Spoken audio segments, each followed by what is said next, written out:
Hello दोस्तों। एक बार फिर से आप लोगों का स्वागत है हमारे इस प्लेटफॉर्म पे।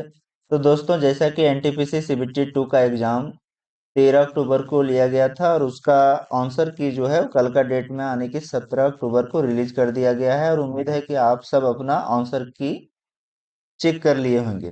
तो उसी के रिगार्डिंग मैं आज आप लोगों को बताने वाला हूँ कि मेरे मार्क्स कितने बन रहे हैं और क्या चांसेस हैं। जो भी है पूरी तरह से ट्रांसपेरेंसी के तरह मैं आप लोगों के सामने रखने वाला हूँ। ठीक है। जो भी मार्क्स है मैंने यहाँ पे अपने सिक्योरिटी रीजन के वजह से अपना नाम वगैरह हाइड कर लिया है। नाम वगैरह बताने का कोई मतलब भी नहीं है।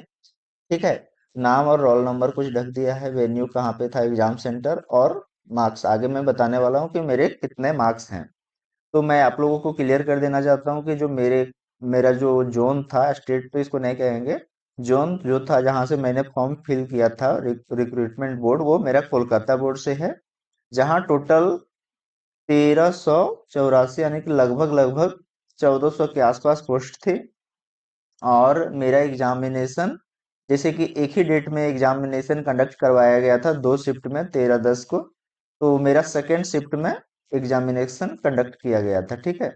मेरा जो कैटेगरी है वो ओबीसी है। I am currently working as a junior clerk cum typist. Okay. तो देखते हैं मैं कितना मेरा नंबर बन पा रहा है और क्या चांसेस है। मैं सारा चीजें आप लोगों के सामने क्लियर रखने वाला हूँ। होगा या नहीं होगा वो बात की बात है। ठीक है। तो ये सारी चीजें हैं। कोलकाता बोर्ड से है जहाँ का कट ऑफ जो है वो हाई ही जाने वाला है। ठीक है। तो आगे मैं दिखाने वाला हूँ कि मेरे क्या बन रहे हैं। देखिए, मेरे ऑल कैंडिडेट्स का जो है उसके अनुसार से ओवरऑल रैंक जो है 54,176 लोगों ने अब तक इसमें डाटा अपना फिल किया है, जिसमें से मेरा रैंक जो है 1966 है। यानी कि ओवरऑल रैंक से मेरे को तो मतलब नहीं, क्योंकि मेरा अपना रैंक मेरे जोन में कितना है उससे मैटर करता है। ठीक है। और ये है, लेकिन शिफ्ट वाइज मेरा रैंक 1661 है। कैटेगरी रैंक मेरा 955 है। देख सकते हैं आप लोग। अगर हम बात करें हमारे जोन से, तो 10,541 लोगों ने अब तक डेटा उसमें फिल कर चुका है, जिसमें से मेरा जो रैंक है वो 889 दिखा रहा है। शिफ्ट रैंक सेम, क्योंकि एक ही शिफ्ट में एग्जामिनेशन करवाया गया था एक जोन का। तो इसमें नॉर्मलाइजेशन जैसी चीजें जो थी वो ऑलरेडी खत्म हो चुकी है। बाकी मेरा जो कैटेगरी रैंक है वो 422 है, 4,459 में। जो भी है यहाँ क्लियर है। एवरेज मार्क्स अगर बोला जाए, एग्जामिनेशन जो हुआ था मेरा शिफ्ट का नहीं, ऑल ओवर दो शिफ्ट में हुआ है, तो वो 77 है और हमारा शिफ्ट का 79 है। और जो हमारा कैटेगरी का एवरेज मार्क्स है ऑल ओवर वो 78.52 है। तो ये सारी चीजें हैं। मैंने जो भी था वो आप लोगों के सामने क्लियर रखा है। अब मैं आपको दिखाने वाला हूँ कि मेरे कितने मार्क्स बन रहे हैं। देखिए, मैंने आप लोगों को पिछले वीडियो में बताया था कि मैंने थोड़े अटेम्प्ट ज्यादा ले लिए हैं, क्योंकि मेरा करंट अफेयर जो था वो मैंने तैयार तो किए थे, लेकिन अगस्त और सितंबर में इतना मतलब क्लोज का नहीं सोच के गया था, इसलिए इतना करंट अफेयर नजदीक का नहीं पड़ा था। उसकी वजह से मैंने कुछ तुक्के भी लगाए और कुछ गलत भी हो गए। जीएस में जितने भी गलत हुए हैं सारे के सारे के जीके जीएस में ही गलत हुए हैं, क्योंकि मेरे मैथ और रीजनिंग में 70 आउट ऑफ 70 सही है। इसी की वजह से मैं कुछ ज्यादा मतलब तुक्का टाइप से लगा भी पाया, क्योंकि मुझे पता चल गया था कि मेरे यहाँ पे जो है 70 में से लगभग लगभग सही हो जाएंगे, एक दो कुछ भी हो सकते हैं। बट मैंने आंसर किया आया तो चेक किया कि मेरे सारे के सारे सही हैं। ठीक है। बाकी बात करें, अगर मेरा टोटल अटेम्प्ट जो था 117 था, जिसमें से तीन छोड़ दिए थे, और 99 मेरे सही हैं, 18 गलत हैं, और 93 नंबर मेरे आ रहे हैं। ये 0.6 आ रहा है, उसका कोई मतलब नहीं है। अगर देखा जाएगा तो 1/3 गलत होता है 18 में से। 1/3 करेंगे तो 6 नंबर अगर घटाएंगे तो 93 मार्क्स मेरे बन रहे हैं। ठीक है। अब कोई बोलेंगे कि नेगेटिव ज्यादा कर दिए हैं इसलिए ये हो गया, नहीं तो और अच्छा मार्क्स होता। ऐसा नहीं है भाई, मैंने कुछ ऐसे क्वेश्चन भी लगाए थे जो मुझे एग्जैक्टली पता नहीं था, वो भी तो सही हुए हैं।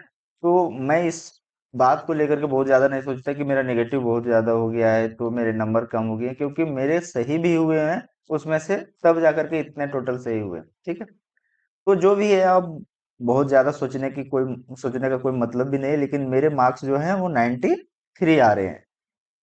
अब क्या चांसेस है, नहीं चांसेस है, ये तो अब आगे आने वाला वक्त ही बताएगा। अगले एक मंथ के अंदर इसका रिजल्ट भी पब्लिश कर दिया जाएगा मोस्ट प्रोबेबली। तो ये सारी चीजें हैं दोस्तों। अब देखिए मैं अपने अकॉर्डिंगली क्या गेस कर पा रहा हूँ वो मैं आप लोगों के सामने रखने वाला हूँ। जैसा कि मैंने पिछले वीडियो में ही बताया था कि मैं जो पोस्ट है वो 3 पोस्ट पे ही फिल किया हूँ। एक है चीफ कमर्शियल कम टिकट सुपरवाइजर, दूसरा है अकाउंट क्लर्क कम टाइपिस्ट और तीसरा है सीनियर क्लर्क कम टाइपिस्ट। ठीक है, ये तीन ही पोस्ट पे मैंने पोस्ट फिल किया है। बाकी एक स्टेशन मास्टर और दूसरा गुड्स गार्ड, ये दोनों पोस्ट के लिए मैंने पोस्ट फिलअप नहीं किया है क्योंकि मेरा जो मैं ग्लासेस यूज करता हूँ, यानी कि मेरा 6x6 या 6x9 नहीं है, तो मैं इस पोस्ट पे भर के भी कोई फायदा नहीं होने वाला था। बाकी ये तीनों पोस्ट पे ही फिल किया और कोलकाता जोन से जो है वो मैक्सिमम पोस्ट इसी तीनों में है, यानी कि लगभग लगभग 1000 से प्लस जो पोस्ट है 1000 11 1200 के आसपास यही पोस्ट है। चीफ कमर्शियल कम ticket supervisor, account clerk cum typist और सीनियर क्लर्क कम टाइपिस्ट। तो देखिए दोस्तों, मुझे एक्सपीरियंस है टाइपिंग का और मैंने पिछले बार टाइपिंग क्लियर भी किया है, उसके अंडर में अभी वर्किंग भी हूँ। तो इसलिए मुझे लगा भी कि मैं ये पोस्ट के लिए जाऊं। और जहां तक मुझे उम्मीद है कि ये जो पोस्ट है इसका कटअप बहुत हाई जाने वाला है क्योंकि इसमें कोई टाइपिंग जैसी चीजें नहीं है और उसका पोस्ट लगभग लगभग 500 के आसपास ही है। ठीक है, तो 500 के आसपास है तो मेरा इसमें तो मुश्किल है बन पा रहा है, लेकिन हाँ टाइपिंग वाले पोस्ट पे ज्यादा चांसेस है कि मुझे टाइपिंग के लिए बुलाया जाए और अगर मैं टाइपिंग क्लियर करता हूँ तो मेरा फाइनल सिलेक्शन होने के भी चांसेस है। अब देखता हूँ क्या होता है। अभी टाइम है टाइपिंग की और मेरा टाइपिंग भी कंप्लीट ही है एक तरह से, क्योंकि मैं उसके क्लियर करके ही वर्किंग हूँ उसके अंदर। लेकिन हाँ थोड़ा सा तो प्रैक्टिस करने की इसमें जरूरत पड़ती है, भले ही मैं रोज टाइपिंग का ही वर्क कर रहा हूँ बट। और दोस्तों एक बात और मैं आप लोगों को बता देने वाला हूँ कि टाइपिंग पोस्ट आप लेवल वाइज देखेंगे तो लेवल 5 है, लेकिन अगर आपका टाइपिंग पोस्ट के लिए क्लियर होता है तो आपको घबराने की जरूरत नहीं है। टाइपिंग पोस्ट बहुत अच्छा पोस्ट है रेलवे के लिए। तो आप बिल्कुल ही अभी जो भी वक्त बचा हुआ है, जिनका लग रहा है कि टाइपिंग में मेरा हो जाएगा, तो अपना जो भी वक्त है वो पूरा अभी टाइपिंग के लिए दें। टाइपिंग में मैं यही बोलूंगा कि 85 प्लस जिसका भी मार्क्स है कोलकाता बोर्ड से 85 प्लस, तो वो आप टाइपिंग के लिए पूरा तरह प्रयास करें। मे भी आपका सिलेक्शन हो जाए या नहीं हो वो तो बाद की मैटर है। ये मत देखिए कि अभी रैंक मेरा कितना दिख रहा है नहीं दिख रहा है। आपको टाइपिंग तो क्वालिफाई करना है, आगे आने वाले एग्जामिनेशन में आपको हेल्प मिलेगी अगर आपको टाइपिंग के लिए बुलाया जाता है तो। ये सारी चीजें हैं दोस्तों, मैंने सारा चीजें बता दिया है कि मेरे कितने मार्क्स हैं, कब एग्जाम थे, कहाँ से मैंने फॉर्म फिल किया और सारी चीजें क्लियर कर दिया है। आप लोगों से यही रिक्वेस्ट रहेगा कि आप लोगों ने भी अगर एग्जामिनेशन दिया होगा और आप इस वीडियो को देख रहे होंगे तो आप अपना मार्क्स जो है वो कमेंट में शेयर करें ताकि एक रफ आइडिया लगाया जा सके कि और भी लोगों के कितने मार्क्स बन पा रहे हैं। तो ये सारी चीजें हैं, तो आप लोगों से रिक्वेस्ट है आप कमेंट में जरूर अपना मार्क्स टाइप करें। और आगे आपको कोई हेल्प चाहिए, जैसे कि मैंने टाइपिंग के रिगार्डिंग भी एक दो वीडियो बनाया था कि क्या इसमें चैलेंजेस आते हैं, और अगर कोई और क्वेश्चन होगा तो आप कमेंट जरूर करें, मैं उस पे भी आप लोगों को गाइड करने वाला हूँ।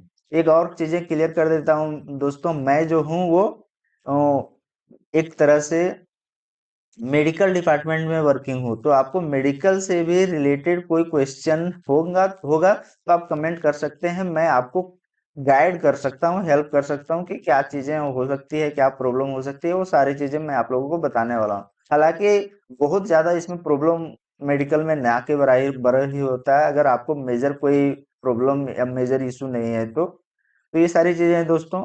आप लोगों को बेस्ट ऑफ लक, जिनका हो गया है, मतलब हो गया तो अभी रिजल्ट नहीं आया, लेकिन जिनके अच्छे मार्क्स आए हैं उनको बेस्ट ऑफ लक कि आपको टाइपिंग या फिर नेक्स्ट प्रोसेस के लिए बुलाया जाएगा, उसके लिए रेडी रहें।